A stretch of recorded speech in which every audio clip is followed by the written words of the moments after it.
What's up, YouTube? It's Kenny again. Sitting here at the biggest truck stop in the world, or it's actually the second biggest, the Joplin 44 in Missouri. I don't have to leave until noon today, and they had given me a load going back to Fort Worth. And my son's birthday is on the 24th, so I went ahead and asked for a couple of days off. So, not sure if I'll make a video tomorrow or the next day. It is what it is. My son turns 18 and pretty excited. It's pretty cool. So I'm not a financial advisor. I'm just a truck driver driving across the country, researching and trading stocks, and I will not be held responsible for any moves you make in the stock market. Not ever. I'm not your mama. Hit that subscribe button, like the video, let me know your thoughts in the comments below. Market's looking, my watch list at least, looking pretty green this morning. A lot of stuff's up. There's a few things that are down. Some of the things that are down are some of the things I recently got out of. ZOM's down, SENS is down. So pretty happy about that. Even though SENS did have a big run on Friday, but still didn't get back up to where I bought it. So, pretty happy about my decision to get out of those. Tesla's trying to come up. Lordstown Motors is, it's up a little bit. But Tom Nash came out with a video yesterday. The Reckoning with a W. And, saying they're finished and talking all this trash. And basically the only thing he's focusing on is the pre-orders, okay? And I just got to say, guys, it's not that big a deal. Like, yes, I will say, as I've said before, that, he was a bit cavalier in the way that he spoke about the pre-orders, the CEO, Burns. And he was more than a bit cavalier. There were places where he was characterizing them as sales and stuff like that. You know what I mean? But at the same time, like, all of us who were paying attention knew that those were non-binding. Like, we all knew that some of those probably would not translate into orders. I wouldn't say most. And we still don't know if that's the case. I mean, just because this Hindenburg short seller came out and said that a few of the orders that they contacted people said that they wouldn't be buying, or I think it was really only one, and then they had a bunch of smack to talk about a couple of the others that made pre-orders. That does not mean that there's not going to be demand for this truck, guys. It just doesn't. It does not mean that, okay? Sure, I mean, 100,000 is a lot. I mean, they say that when they start production, they're going to be pumping out a truck every 6 minutes.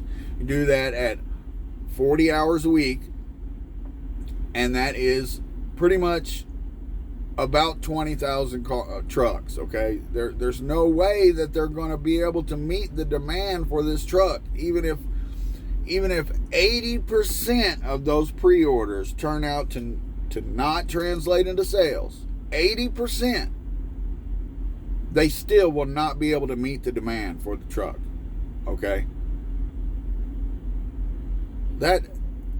It just doesn't make sense to say they're finished and all this stuff. It just doesn't make sense, okay? So, by all means, all the people in the comments talking smack, by all means, sell your shares. By all means, don't buy Lordstown Motors.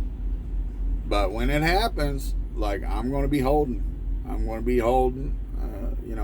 Yeah, there's some of you guys that, some people that bought it much higher than where I did. I made money on it when it was much higher. But under $14 a share, guys, I'm sorry, this is a buy.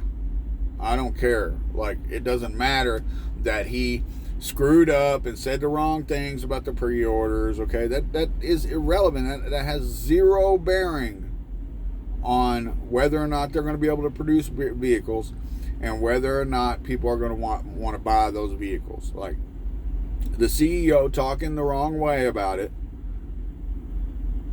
doesn't mean anything. It doesn't. Like, SEC investigation. Ooh, what are they going to do? Give them a fine? You know what I mean? I mean, these guys are set to take advantage of government loans, which they may not even need because they've got a lot of cash on hand.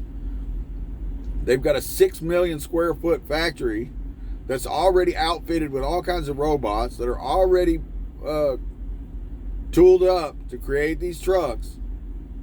Like, this is all just a bunch of negative hype. That's all it is. You got when it shit gets hyped up and it goes real high, and then you got shit that goes just the opposite and gets super hyped down, and everybody's gets fearful and sells out of it. And that's where we're at right now, guys. And I'm telling you, be greedy when others are fearful. And that's right now on Lordstown Motors, guys. I mean, it's half what it was. The price is half what it was a month ago. It's easy money. It's an easy money play, okay? When they start pushing these trucks out, people are going to buy them. I mean, unless something happens that just proves that the truck does not work, and I don't see that happening.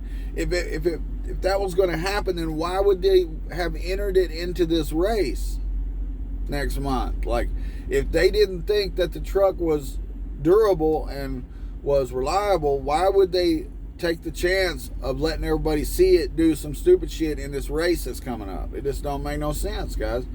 So anyway, yeah, I mean, I'm not selling. I'm holding what I've got. I just bought pretty heavily, and I'm holding on to it. I believe that Lordstown Motors is going to come out swinging and sell a bunch of trucks, and I'm going to make a bunch of money. And those people that slept on it or that talked all this smack, yeah, they're going to be foot in mouth in, 6 months. So that's just where I am with it. OEG, not a lot of news coming out with it and stuff, but I'm feeling good about it. I think that the news will come. I think that they're probably going to surprise people on earnings that's coming up. I think that as we move forward in Biden's administration and their more focus begins to be put on clean energy and solar in a public way, that all these solar stocks are going to bounce back. Tesla's jamming it, guys. It's down, but I mean it's all over the web right now, and because of Kathy Woods, and then Elon Musk went back and forth with her a little bit, and these price targets for 2025 of 3,000 and 1,400 on the bear case. You know what I mean? So I mean, Tesla is set to get hyped up again. It's up 4% in the pre-market, nothing major, but it's set to get hyped up again. They're completing a couple of these gigafactories later this year. Yeah, I'm still really bullish on Tesla. Enphase is the same thing as OEG. Once the administration starts focusing more on clean energy and we hear more buzz in the public, out in public, for the public eye about solar, it's gonna these solar stocks are gonna bounce back again. That's how I feel about it. So yeah, I'm headed to Texas today.